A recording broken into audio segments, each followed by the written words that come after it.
Sorry. Nabuntis mo yung babae, sorry. So anong plano mo dun sa bata? Nag-usap na kami, sabi ko huwag niyong ituloy. Anong wag ituloy? Gago ka ba?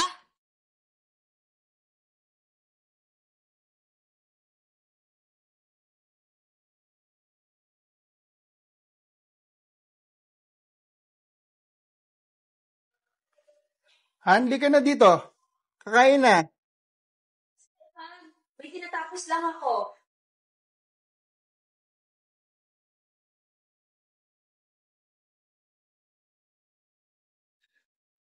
Oh, anong ginagawa mo dito? Baliw ka ba? Ron, hindi ko na kasi alam ang gagawin ko eh. Buntis ako. Ano? Kala ko ba safe kapag nakikita tayo? Hindi ko nga din alam eh. Kaya nga nandito ako para hingin ng tulong mo. Jelly, alam mo namang may asawa ko. Hindi ko pwede tuloy yan.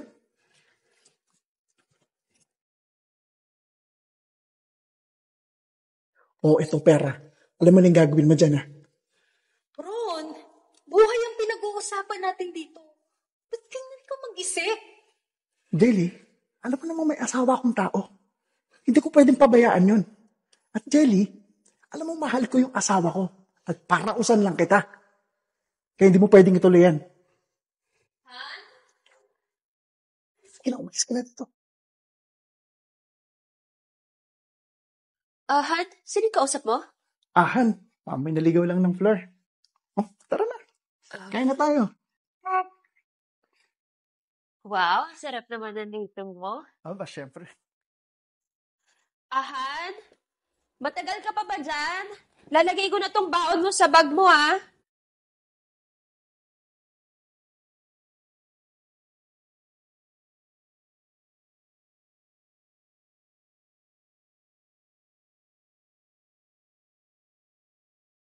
Han, bakit may pregnancy test dito?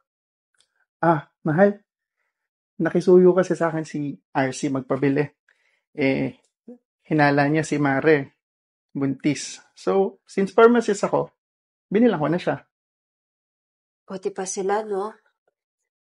Tayo, 3 taon na tayong sumusubok pero hindi pa rin tayo nabibiyayaan ng anak. Minsan nga naiisip ko baka nagbago na yung pagtingin mo sa akin eh. Mahal, ano ba yung iniisip mo? Kahit pumuti na yung buhok nating dalawa, di pagbabago yung pagmamahal ko sa'yo. Promise? Promise.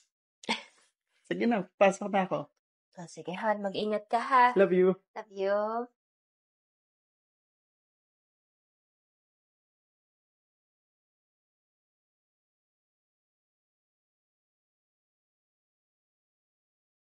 Oh, Mari, napatawag ka. Mare, gusto ko lang sana kamustahin kung anong naging resulta ng pregnancy test mo. Positive ba? Pregnancy test? Mari, hindi ko alam ang pinagsasabi mo. Kasi sabi ni Ron, pinabili daw siya ng asawa mo ng pregnancy test. Kasi daw baka daw buntis ka.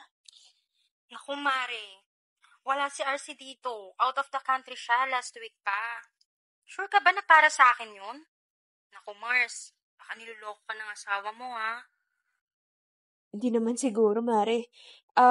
Sige na, sige na. Kailangan ko pa umalis eh. May gagawin pa ako. Salamat, Mare. Sige, bye.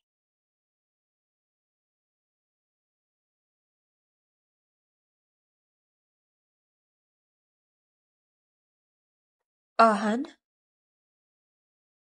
Kamusta na sila paring RC? Nabigay mo ba? Han, oo, nabigay ko sa kanila. Actually, gagawin nga akong ninong ni pare. Ganun ba? Han, huwag ka mag-alala. Alam ko may plano sa atin si Lord. Magkakaanak din tayo. Huwag ka nang nag-aalala masyado, okay? O siya, kuha mo na ako ng tubig, ha?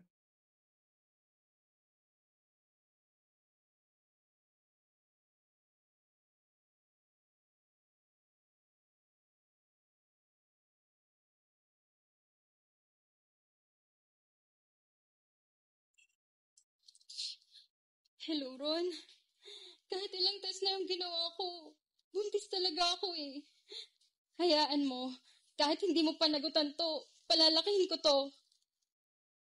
Teka, sino to?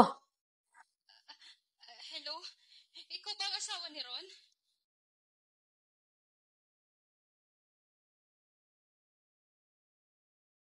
Sino to? Sabi niya buntis daw siya.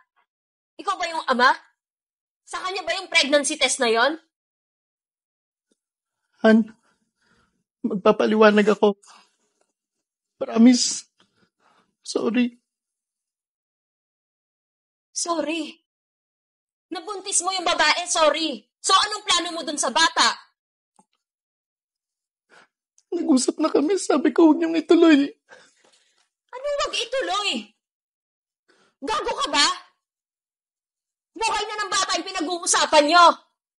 Hindi mo ba alam kung gaano tayo nahihirapan kung paano ako magkakaanak tapos yung batang yun ipapalaglag mo lang? Hindi mo ba alam kung gaano kahirap mawala ng ama? Ako, alam ko kasi lumaki ako ng walang ama. Tapos yung batang yun na walang kasalanan, ganyan yung gagawin mo? Iiwan mo?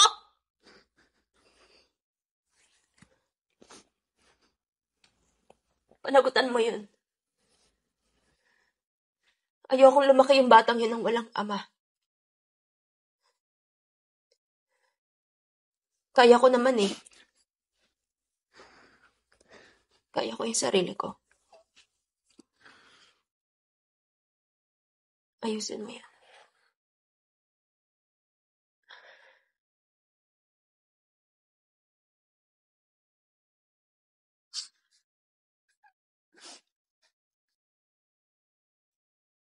Oh, kamusta na yan? Ilang buwan na lang manganganak ka na. Kaya nga eh, kinakabahan na ako. Huwag kang kabahan. Basta huwag ka lang magpapastress. Huwag ka din magpupuyat. Tapos, maglakad-lakad ka din para mas mapadali ang panganganak mo. Sige, gagawin ko lahat ng bibig mo, Jean. Oh, yan na pala si Ron eh. Oh, tara na, Han. Baka malate pa tayo sa appointment. Ron, ingatan mo si Jelly ah. Bawal ma-stress yan. Huwag mo yan papagurin. Malapit na mga anak yan. Maraming salamat, Jane. Kahit na marami kaming pagkakasala sa'yo, natutunan mo pa rin kaming patawarin. Sino ba naman ako? Diyos nga, nagpapatawad, di ba? Oh, basta maraming salamat talaga. Soon to be ninang ka. Aba, yes na yes ako dyan. Taas kamay pa nga eh. O siya, mauna na kami ni Buntis. Meron pa siyang check-up. O nga pala, nakuha ko na lahat ng gamit ko sa kwarto. Maraming salamat talaga. Walang anuman. Sige na, maraming salamat. Ingat kayo ha.